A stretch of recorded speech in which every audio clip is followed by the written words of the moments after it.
السلام عليكم ورحمة الله وبركاته. ازيكم يا جماعة؟ اخباركم ايه؟ يا رب تكونوا جميعا بخير. نقول اللهم صل وسلم وبارك على سيدنا محمد وعلى اله وسلم تسليما كثيرا. اللهم امين. انا كروت بيكسل تاب للاسف انا عندي مش مفتوحة لسه الخانة، فانا هوريها لكم كصورة. انتوا احفظوا الصور واعملوها بالترتيب من الشمال لليمين. طبعا الكارت احنا بنفتح البيكسل تاب ونروح على كلمة الوردز من تحت، وانا هوريك في البوت. وده البيكسل تاب زي ما هو موجود كده. هنضغط على كلمة ريوردز من تحت من هنا. تمام. اللي يلاقيها معمولة على التاسكس، لان لو لقيت معمولة على الخانة دي انت تفتح الخانة بتاعت الريوردز دي،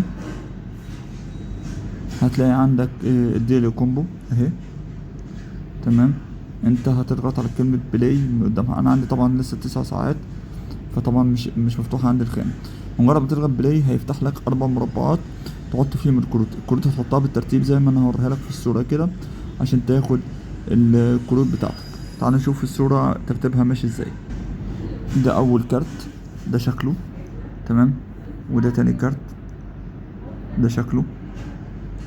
ده تالت كارت، ده شكله. وده رابع كارت، ده شكله. تمام. انا مكبر لك الصورة عشان تاخدهم بالترتيب، لكن هي ده كده شكل الصورة. تمام. شوف كده واعملوها وان شاء الله هتفتح معاكم. ولاي استفسارات او اي حاجة هتلاقوا رقم الواتس تحت الفيديو، او هتلاقوا اللي عاوز يوصلوا جديد الفيديوهات الخاصة بالكروت والشفرات الكلام ده كله يراسلني من تحت الفيديو. اللي من برا مصر يحط كود الدولة. سلام عليكم.